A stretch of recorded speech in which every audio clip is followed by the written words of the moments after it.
What's up, Dave? How are you, sir? Doing good. How are you? Good, buddy. It's good to see you. Thanks for doing this, taking the time to talk with me, chat with me. And so during this year of 2020, it's been crazy, quarantine, all that's been taking place. Dave, share with us what's been your favorite quarantine snack? Favorite quarantine snack? I have to say fudge strap cookies. Come on now. That sounds good right now. Yes, sir.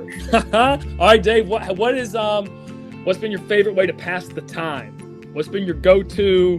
What's passed the time for you? Watch Hulu. that's basically all I do. Watch Hulu. I honestly thought anime was coming. That's why I thought. It's mainly anime. That's what I figured. Okay. All right. Good to go. So if we had to pit the Marvel universe versus the anime universe, Marvel versus anime, the top 5 of each, who's winning that battle? Marvel or is it anime? If we go movies, then it's for sure anime. If we go comics, then it's for sure Marvel.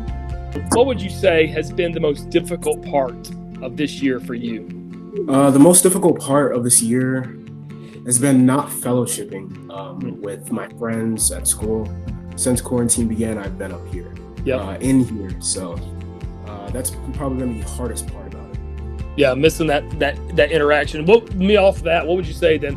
How important have friendships been in keeping like your mind and your heart right? Okay, so I know you've not had face-to-face, but has there been friendships that have kept you sharpened and helped and edified and that kind of stuff? What would you say? Oh yeah, for sure. There have been many friends that have helped me, that I've talked to just for comfort, just to keep me going.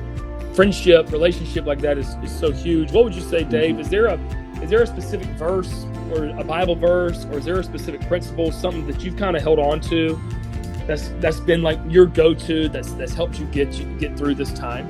Well, most recently, it's been a verse in Psalms 18, verse 17. I have it out here with me. It says, "He delivered me from my strong enemy and from them which hated me, for they were too strong for me."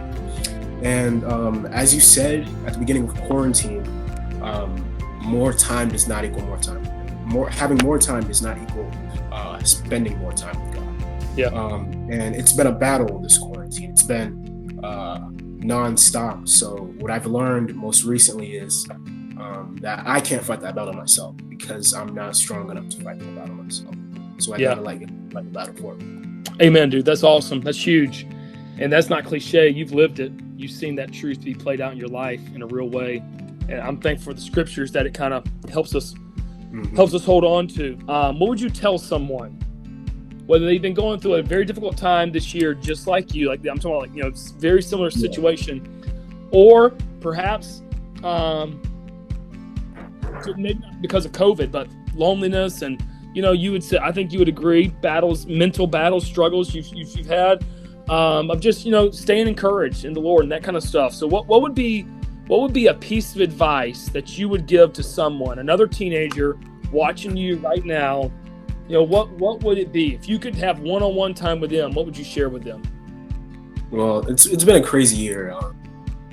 I would share 2 things. Actually, I just read this morning. I was coming into this interview like, man, I don't know what to say. I read the Bible this morning. I was like, man, I do know what to say.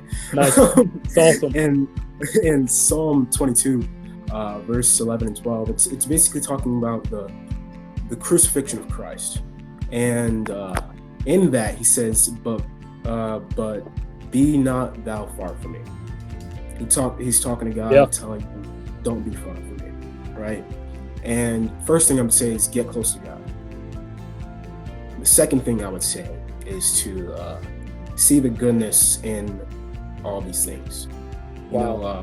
I read a quote by John Getch from West Coast.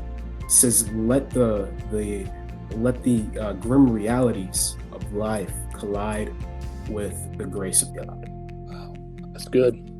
Yeah. That's good. So get close to God and see the goodness in these things. Don't focus on the bad things, because we know that things will get better someday. So focus on the good. Yeah, let him be your hope. Let him be your joy, because he is that. He is that. Hey, Dave, I appreciate you taking time. Yes, to sir. talk with me today. It's been helpful for me. And anytime I talk to you, you encourage me. But I know this is going to be a blessing. I know the Lord's going to use this. I'm serious. I mean that. And I love you, buddy. And look, before we go, I wanted to do something for you. So I got a little surprise waiting for you in the front yard. So enjoy. All right, dude. It's not a new car. It's not a new car to bring your hopes down a little bit, but I think you'll enjoy the surprise in the front yard. So go take a look, and I'll catch up with you later. All right, buddy.